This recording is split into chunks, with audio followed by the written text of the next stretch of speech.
বাংলাদেশের সবচেয়ে বেশি হেট্রেড সহ্য করা, মানে ঘৃণা সহ্য করা, ট্রল সহ্য করা খেলোয়াড় কে? এটা নিয়ে রীতিমতো কম্পিটিশন হতে পারে। আমার ধারণা আমাদের ওপেনার মোহাম্মদ নায়ার এই লিস্টে বেশ আগায় থাকে। মানে এই ছেলেটা তার ছোট্ট ক্যারিয়ারে যে পরিমাণে গালিগালাজ এবং ট্রল সহ্য করছে, এটা আনবিলিভেবল। আমি বলতেছি না যে ও খুব উপযুক্ত ছিল, কিন্তু খালি ওরে সমালোচনা করা হচ্ছে। তা নাও আসলেই মানে সে সময় যে ক্রিকেটটা খেলছে এটা নেওয়া খুব কঠিন ছিল। কিন্তু ইনক্রেডিবলি এই ছেলেটা কামব্যাক করছে। কামব্যাক করছে মানে ওর পুরো ক্যারিয়ার, শুধু ইন্টারন্যাশনাল না, ওর পুরো ক্যারিয়ারের অপোজিট একটা ব্যাটিং আমাদের এই বিপিএল এ সে করতেছে। স্পেশালি লাস্ট কয়েকটা ম্যাচ, লাস্ট ২ টো ম্যাচ ঢাকা পড়বে যেখানে কেউ রান পাচ্ছে না, সেখানে সে এত ভালো স্ট্রাইক রেটে রান করছে এবং এত সুন্দর সব শট করছে যে ওরা নিয়ে কথা না বলাটা অন্যায়। এবং একই সঙ্গে একটা জিনিস বলা খুব জরুরি, যে ঢাকা পর্বের উইকেটে আসলে কি করছে। এই যে ঢাকা পর্বে আবার খেলা ফিরল, এই পর্বের উইকেটে কি কোনো ভেজাল হচ্ছে যে কারণে আমাদের ব্যাটসম্যানরা রান পাচ্ছে না? এবং সে জায়গায় আবার নায়েম সৌম্যরা কেন রান পাচ্ছে? এই ব্যাপারটার মধ্যে একটা দারুণ সূত্র আছে, এই কারণে নাইমের সঙ্গে এটা একটু বলে দিতে চাই। আগে উইকেটের ব্যাপারটা তো দেখি। উইকেটের ব্যাপার হচ্ছে যে এবার বিসিবি সব জায়গায় ফেল করলো, একটা জায়গায় খুব ভালো করছে। সেটা হচ্ছে উইকেট একদম তারা যা চায় বা আমরা যা চাই তাই করা হচ্ছে। সেই উইকেটের মধ্যে ভেরিয়েশন আছে। আমরা কমনলি একটা জিনিস ভাবি কি, যে টি-টোয়েন্টির উইকেট মানে হচ্ছে সব ব্যাটসম্যান যায় যাতে ধুমধাম মারতে পারে সেই উইকেট।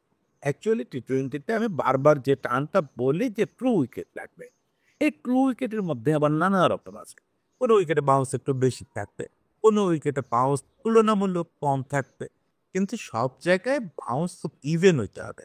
মানে যেটা হবে ওইটাই হবে। ওটা হুট করে নেমে যাবে না।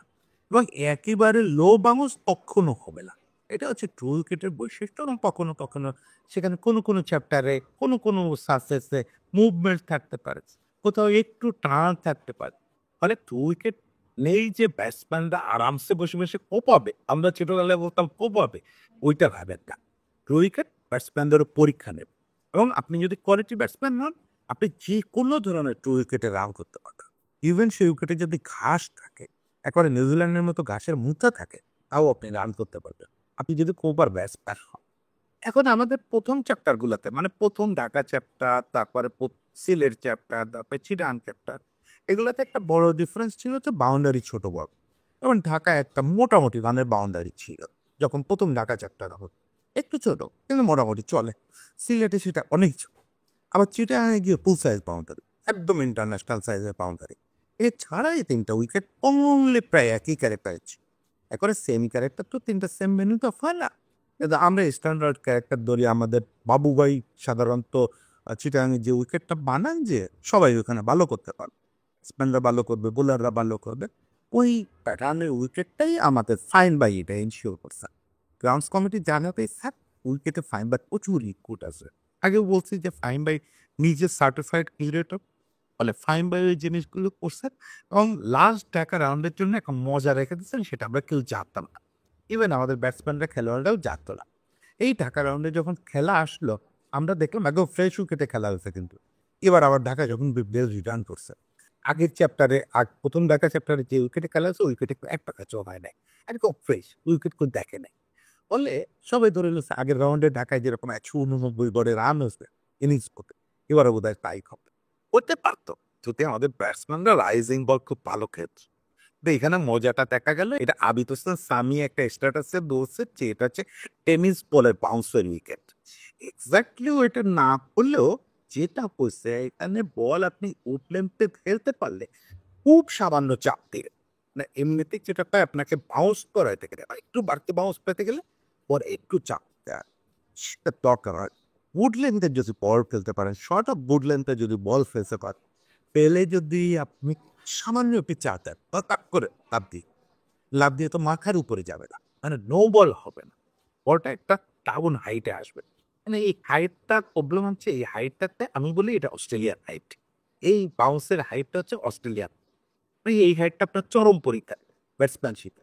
যে আপনি যদি সচিন টেন্ডুলকার হন, সাইজ আপনার যতটুকু, আপনি এখানেও ২৪৭ মেরে আসবেন। কিন্তু আপনার যদি টেকনিকে দুর্বলতা থাকে, আপনি যদি রাইজিং বল ভালো না খেলতে পারেন, এখানে আনসার খুব কঠিন। এই জিনিসটা দেখা গেল এই রাউন্ডে। আগের ৩ রাউন্ডে আমাদের অনেক ব্যাটসম্যান অনেক রান পাইছে যারা টেকনিক্যালি খুব পুয়ার। স্পেশালি রাইজিং বল খেলতে পারেন না। এই যে অ্যাডজাস্টমেন্টটা, এই অ্যাডজাস্টমেন্টটা করতে পারেন না। আর ফ্র্যাকশনস অফ সেকেন্ডে এই অ্যাডজাস্টমেন্টটা করতে হয় প্রতিটা ডেলিভারিতে। এটা তারা করতে পারে না। ফলে তারা যারা রান পাইছে, বড়, বড় রান করে আসছে। দেখেন আমি একজন বড় নামের দিকে ইঙ্গিত করি, আমাদের না। কুশদির শাহ। কুশদির শাহ যদিও লাস্ট ম্যাচটা খেলে নাই। কিন্তু এখানে ৩ টা ম্যাচ তো খেলছে। আর কুশদির শাহরে দেখে মনে হচ্ছিল না যে কুশদির শাহ পাকিস্তানের সেরা ব্যাটসম্যান হয়ে গেছে বা পাকিস্তানের সর্বকালের সেরা অলরাউন্ডার। ওরা ছোট করতেছে। অলরেডি পাকিস্তান ন্যাশনাল টিমের ক্যাম্পে ডাক পাইছে বলে চলে গেছে। কিন্তু কুশদির শাহ যে অত বড় ব্যাটসম্যান, সেটা কিন্তু এখানে আসার পর প্রমোটেক দেখেন আসার পরে যে সিঙ্গল রানও পারে, মানে একটাও ডাবল ডিজিটে যাইতে পারেনি। ম্যাজিকটা হচ্ছে ওই যে বাড়তি বাউন্স।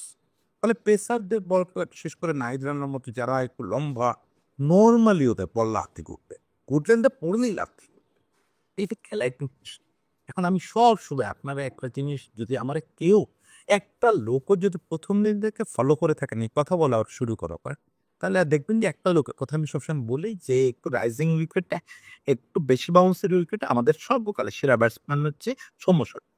সেটা প্রুভ করছে সে নিউজিল্যান্ডে বা দেশের বাইরে বা দেশেও যখনই একটু বাউন্সি উইকেট হয়েছে সে ফাটায় গেছে। একটু বাউন্সি উইকেট মানেই সৌম্য সরকারের সর্বটা। নিউজিল্যান্ডে ধরেন সে কতকাল পরে ন্যাশনাল টিমে আইসা নিউজিল্যান্ডে ওই 140 প্লাস একটা ইনিংস এক্সাক্ট নাম্বারটা মনে নেই। এত অবিশ্বাস্য। এটা মেয়ে সারা বছর খেলার মধ্যে আছে, তারাই গিয়ে নিউজিল্যান্ডে পারে না। নিউজিল্যান্ডে রান করা মানে হচ্ছে আপনার নামের পাশে আপনার প্রোফাইলে একটা এক্সট্রা স্টার পর এলো বিশেষ কিছু। কারণ নিউজিল্যান্ডে সেঞ্চুরি মারছে। সেই জিনিসটা কত অবলীলায় পড়ছে। কারণ দেখেন সেই জিনিসটা যে ও যে আসলে একটু বাউন্সি উইকেট পারলে ওর বাউন্সটা ওর কাছে আসলে ও যে অসাধারণ খেলতে পারে, সেটা প্রমাণ করলো যে ঢাকাতে যে কয়টা ম্যাচ খেলছে প্রত্যেকটাতে ভালো স্টার্ট করতে এবং লাস্ট ম্যাচে দুর্দান্ত একটা 76। এটা প্রুভ করে যে আমাদের আসলে একদিকে যেমন সৌম্য সরকার আছে, সেরকম আরেকদিকে আমাদের এই ধরনের রাইজিং ডেলিভারি খেলার ব্যাটসম্যান খুব কম আছে। সেই জায়গাতে নাইম একটা নতুন আবিষ্কার। নাইমের কোনো হিস্ট্রি আমি বলে নাইমে প্রুভ করতে পারবো না। নাইম যতকাল বিপিএল খেলছে কোনোদিন ওর স্ট্রাইক রেট ১১৫-র উপরে ওঠে নাই। এই জাস্ট আমি দেখে আসতেছিলাম যে নাইম বিপিএল এর আগে খেলা করতো, কোনোদিন না, কোনোদিন ১১৫-র উপরে পারে নাই।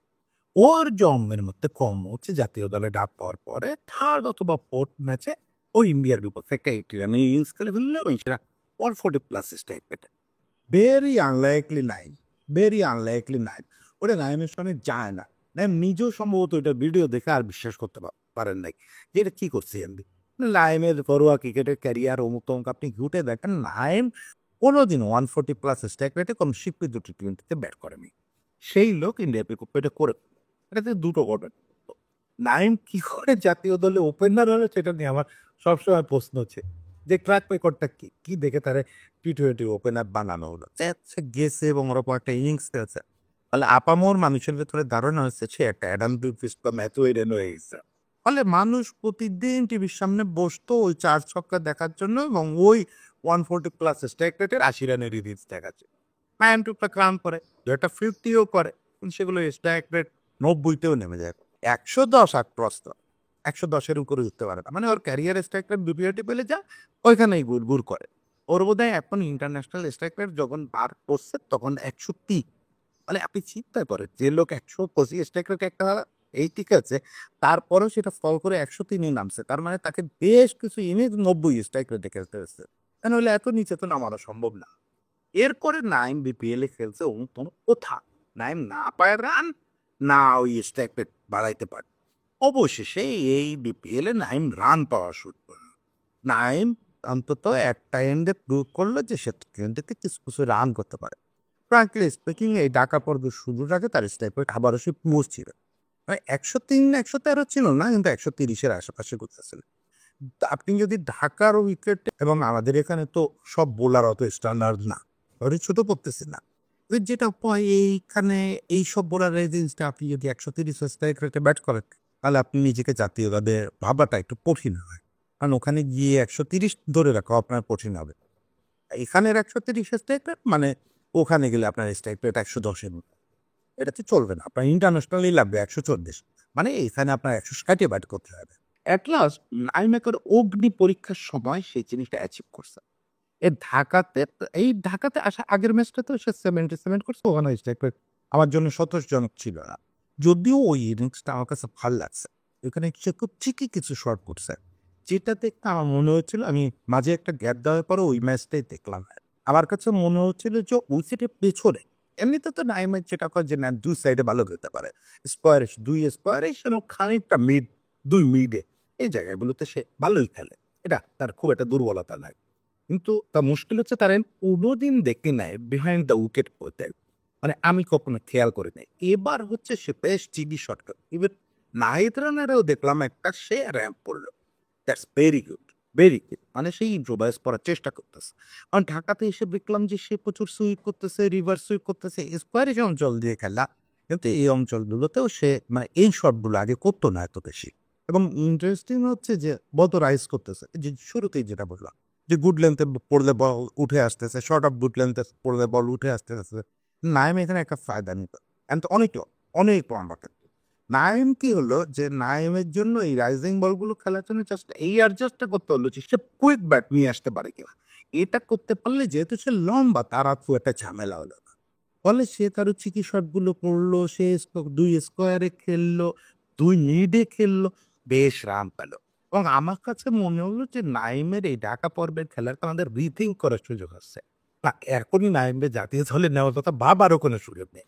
নাইমকে এটা কন্টিনিউয়াসলি করে যেতে হবে, বিভিন্ন সারফেসে করে যেতে হবে।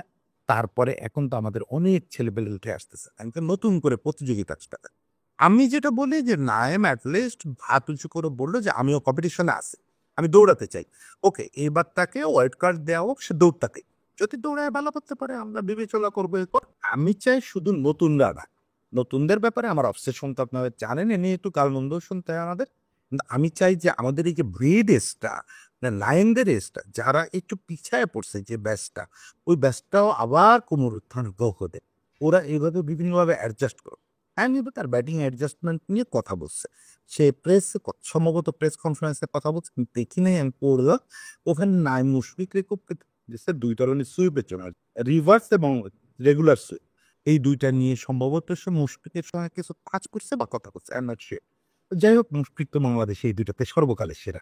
২ সুইপে তার আশেপাশে কেউ নাই। কিন্তু এটা করতে গিয়ে সে প্রচুর আউটও পায়। মানে এটা খুব অদ্ভুত ব্যাপার। সুমন ভাইয়ের সেরা শট ছিল পুল। সুমন ভাই সবচেয়ে বেশি বার আউট হয়েছে পুলে। এটা অবশ্য ক্রিকেটে প্রচুর ঘটে যে ওসব আলাপে না যায়। নাইম এগুলো নিয়ে কাজ করছেন। যেহেতু সুইপ নিয়ে মুশফিকের সঙ্গে আলাপ করছে, আমার ধারণা বিহাইন্ড দ্য উইকেট শটগুলো নিয়েও তার সঙ্গে কাজ করছে, রাইদেন বল নিয়ে কাজ করছে। That's very good. এখন যেটা করতে হবে নাইমকে আপাতত একটা ছোট্ট টিপস দিতে পারি। সেটা হচ্ছে আপনার চোখের একটা কমন সমস্যা আছে। সেটা হচ্ছে যে ও যে বাইরে পড়ে বা বাইরে না ঠিক অফ স্টাম্পে বা মিডল স্টাম্পে পড়ে কুইক ভিতরে ঢুকে আসা পথ।